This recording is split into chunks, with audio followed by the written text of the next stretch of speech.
बच्चों आज हम लोग मोमेंट ऑफ इनर्शिया पढ़ेंगे थिन रॉड का और एक रेक्टेंगुलर एमआई का। तो सबसे पहले हम थिन रॉड लेते हैं। थिन रॉड का एक पतली सी छड़ मान लीजिए जिसकी मोटाई नेग्लिजिबल हुई, जिसकी थिकनेस नेग्लिजिबल होगी। अब उस रॉड का हम मोमेंट ऑफ इनर्शिया निकालेंगे एक ऐसी एक्सिस से जो उसके सेंटर ऑफ मास से जाती है और उसके परपेंडिकुलर है। तो इसको समझते हैं। जैसे मान लिया ये हमारी एक थिन रॉड होगी, ये इसके सेंटर ऑफ मास से जाने वाली एक्सिस होगी। तो इस एक्सिस के अलोंग हमें इसका एमआई निकालना, मतलब ये रॉड कुछ इस प्रकार से यूं रोटेट करेगी अपनी परपेंडिकुलर एक्सिस के अलोंग। सपोज इस रॉड की लेंथ हमने टोटल मान लेते हैं एल, इसका मास ले लिया एम, तो इसकी मास डेंसिटी होगी लेमडा जो हो जाएगी एम बाई एल। अब ये चूंकि सेंटर है तो हाफ एल बाई टू इधर हो गया, एल बाई टू इधर हो गया। अब एक छोटा सा मास हमने यहाँ पे एज्यूम कर लिया डी एम, और जिसकी रोटेशनल एक्सिस से जो डिस्टेंस हमने एज्यूम कर ली एक्स। तो अब इसका मोमेंट ऑफ इनर्शिया अगर हम निकालेंगे इस एक्सिस के अलोंग तो ये क्या हो जाएगा d m into x square. अब बात आई डी एम निकालने की, तो डी एम क्या होगा, तो डीएम को कैलकुलेट करते हैं। डीएम हो गया लेमडा, और लेट इसकी थिकनेस अगर हम डीएक्स मान लें, जो छोटा सा हमने पार्ट लिया है, या उसकी लेंथ भी कह सकते हैं, इधर को जो कितनी होगी, इधर को जो लेंथ होगी आपकी ये वाली, वो उसकी डीएक्स होगी। तो लेमडा इंटू डीएक्स, थिकनेस नहीं बल्कि उसकी विड्थ होगी। तो ये हो गया लेमडा इंटू डीएक्स, या लेमडा की जगह रख देंगे हम m by L into dx। तो ये I आ गया इसका m बाई एल इंटू d x into x square. अब हमें पूरी रॉड का निकालना है तो उसको इंटीग्रेट कर देंगे। इंटीग्रेशन की लिमिट होगी यहाँ से लेके यहाँ तक रॉड है, तो इसके कोऑर्डिनेट हम इस तरह से समझ लें। अगर ये एक्स एक्सिस के अलॉन्ग रख दें L by two comma zero और minus L by two comma zero, क्योंकि हम डी एक्स के अलॉन्ग या लेंथ के अलॉन्ग कर रहे हैं, तो ये माइनस एल बाई टू से प्लस एल बाई टू। तो ये सॉल्व करेंगे तो हो जाएगा m बाई एल कॉमन आ गया, एक्स स्क्वायर का integration x cube by three minus L by two से प्लस एल बाई टू। तो m बाई एल, और ये हो जाएगा एल क्यूब बाई थ्री को बाहर ले लेते common, l cube by eight minus minus l cube by eight. Solve करके आ गया m by three l to l cube by eight, ये आ गया इतना, और टू फोर जा एट, तो आई आ गया एम एल स्क्वायर बाई 12। तो ये तो मोमेंट ऑफ इनर्शिया इस रॉड का आया सेंटर ऑफ मास से जाने वाली एक्सिस के अलोंग और उसके परपेंडिकुलर। अब अगर हमें इसका एक एंड पे निकालना हो, सपोज इस तरह से, इसकी मोटाई बिल्कुल जीरो होगी क्योंकि ये रॉड है। अगर हमें इसका एमआई इसके अलोंग निकालना हो यहाँ की बजाय, तो अब अगर हम देखें तो ये एक्सिस क्या है, इसके पैरेलल। इसका मीनिंग ऐसा हुआ कि जो ये रॉड है वो इस प्रकार से रोटेट कर रही होगी। पहले वो सेंटर के अलोंग कर रही थी, अब वो ऐसे रोटेट कर रही है। तो इसके अलोंग इसका मोमेंट ऑफ इनर्शिया लेट अगर हमने I1 मान लिया, तो पैरेलल एक्सिस थ्योरम के अकॉर्डिंग क्या था, I equal to I C M, और इन दोनों के बीच की डिस्टेंस क्या होगी एल बाई टू, तो एम एल बाई टू का स्क्वायर। सेंटर ऑफ मास के अलोंग है इसका एम एल स्क्वायर बाई 12, और ये हो गया एम एल स्क्वायर बाई 4। तो इसको सॉल्व कर लेंगे तो यह आ गया I1 इज इक्वल टू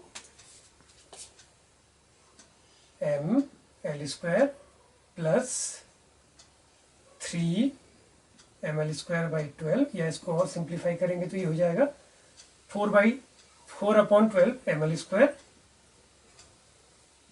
और ये हो गया सिंप्लीफाई हो गया एम एल स्क्वायर बाई 3। यानी कि इस एक्सेस के अलॉन्ग ये उसका एम आई आ गया, वो आ गया एम एल स्क्वायर बाई 3। तो बच्चों ये तो था पहला केस हमारा थिन रॉड के। हमें दो केस लिए, सेंटर ऑफ मास और वन साइड के अलॉन्ग, वो भी इसके परपेंडिकुलर थी। इसके बाद हम देखते हैं कि हमारे रेक्टेंगुलर लैमिना का जो एम आई होगा वो कितना होगा। बच्चों दूसरा केस हमारा है रेक्टेंगुलर लेमिना। अब रेक्टेंगुलर लेमा हमारा कुछ इस प्रकार का हुआ, एक रेक्टेंगुलर सीट होगी, तो ये इसकी लेंथ मान ली हमने और ये इसकी ब्रेड्थ मान ली। अब इसका मोमेंट ऑफ इनर्शिया हमने निकालना है। देखो ये तो इसकी एक्स एक्सिस या और ये इसकी वाई एक्सिस होगी। इसका एम आई हम निकालेंगे कुछ इस प्रकार से, एक ऐसी एक्सिस जो इसके सेंटर से जा रही है और इस पर क्या है, परपेंडिकुलर। तो अगर हम इसको देखें, परपेंडिकुलर एक्सिस थ्योरम हमने पढ़ी थी, ये आई जेड हो गया, ये वाली एक्सिस क्या होगी, आई जेड, ये आई एक्स और ये आई वाई। तो हम क्या कर सकते हैं कि I z is equal to I x plus I y theorem को अप्लाई करेंगे, तो हमें इस परपेंडिकुलर एक्सिस के अलोंग जो इसके सेंटर से पास हो रही है उसके थ्रू मोमेंट ऑफ इनर्शिया इसका मिल जाएगा। अब इसकी प्रोसेसिंग देखते हैं क्या करेंगे। तो फिगर इसका कुछ इस प्रकार का बना है और ऐसा समझ लें, ये सपोज वाई वाई डैश मान लें, ये एक्स एक्स डैश, इस तरह का ये फिगर है। देखिए बिल्कुल। अब हमें निकालना किसके अलोंग है, इसके सेंटर से जाने वाली और परपेंडिकुलर एक्सिस, या इसको सेंटर ऑफ मास भी कह देंगे क्योंकि ये सेंटर ऑफ मास हुआ इसका, passing through centre and perpendicular to its plane कह देंगे, या सिंपली परपेंडिकुलर टू इट भी कह सकते हैं सामान्य रूप से। तो अब इसके लिए क्या है, इसका होगा एरिया। तो सपोज इसकी मास डेंसिटी को हम क्या कहेंगे, इसमें ये हो जाएगी सिग्मा, क्योंकि इसका एरिया है, और इसका मास हो गया m, तो इसकी मास डेंसिटी सिग्मा क्या होगी, m अपॉन। अब थोड़ा सा देखते हैं, सपोज हम ये मान लें कि इसकी लेंथ l है और ब्रेड्थ b है, तो इसका मास हो जाएगा, नहीं मास डेंसिटी हो जाएगी sigma is equal to m upon b l. अब जैसे मैंने सपोज पहली बार हम जब थ्योरम अप्लाई करेंगे, तो जो परपेंडिकुलर एक्सिस थी आई जेड जिसके अक्रॉस हमें निकालना है वो है आई एक्स प्लस आई वाई। तो सपोज अगर हमने आई वाई कैलकुलेट करना, आई वाई इसके अलग हो गया, तो हमने एक छोटी सी यहाँ पे स्ट्रिप ले ली, ये हमारी एक स्ट्रिप हो गई। सपोज इससे डिस्टेंस हो गई एक्स और इसको हमने जो कि एल लिया है और ये हमने लिया है बी। तो अब इस वाले पार्ट का हमें मास लेना है। सपोज ये मास हमने डीएम मान लिया, तो डीएम क्या होगा, सिग्मा, और इसका एरिया, इसका एरिया क्या होगा।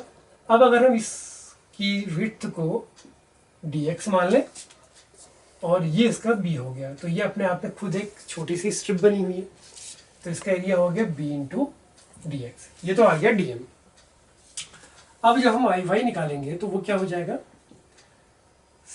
इसका मास हो गया dm और इसकी डिस्टेंस इस एक्सिस से कितनी, एक्स स्क्वायर। अब जरा समझिए भी करेगा क्या, जब हम इसके अलग निकालें तो इट मीन्स ये कुछ इस प्रकार से रोटेट कर रहा है, और जब हम एक्स एक्सिस के अलग निकालेंगे तो ये कुछ इस प्रकार से इसका रोटेशन होगा। अभी हम इसके अक्रॉस निकालें तो इसका रोटेशन सम कुछ इस टाइप से होगा। तो ये हो गया dm, और इसको अगर हम वैल्यू रख दें sigma b dx into x square. अच्छा, अब बात आई कि इसका इंटीग्रेशन कहाँ से कहाँ तक होगा, तो सेम वही चीज़ माइनस l/2 से प्लस l/2 के बीच में, तो इसको इंटीग्रेट कर देंगे माइनस l/2 से प्लस l/2। तो आई वाई आ गया सिग्मा बी, और ये तो कॉमन आ गया, एक्स स्क्वायर का इंटीग्रेशन x³/3 माइनस l/2 से प्लस l/2, तो ये आ गया sigma B.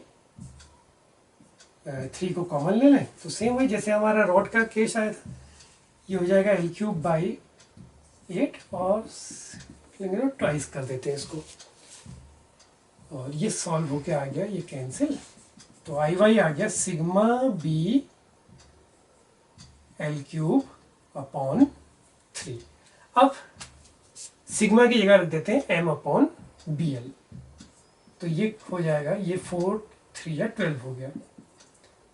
I Y is equal to आ गया m/bl इंटू बी l³/12, ये कैंसिल, ये इतना आ गया, तो आई वाई आ गया ml²/12, सेम वही चीज़ आ गई।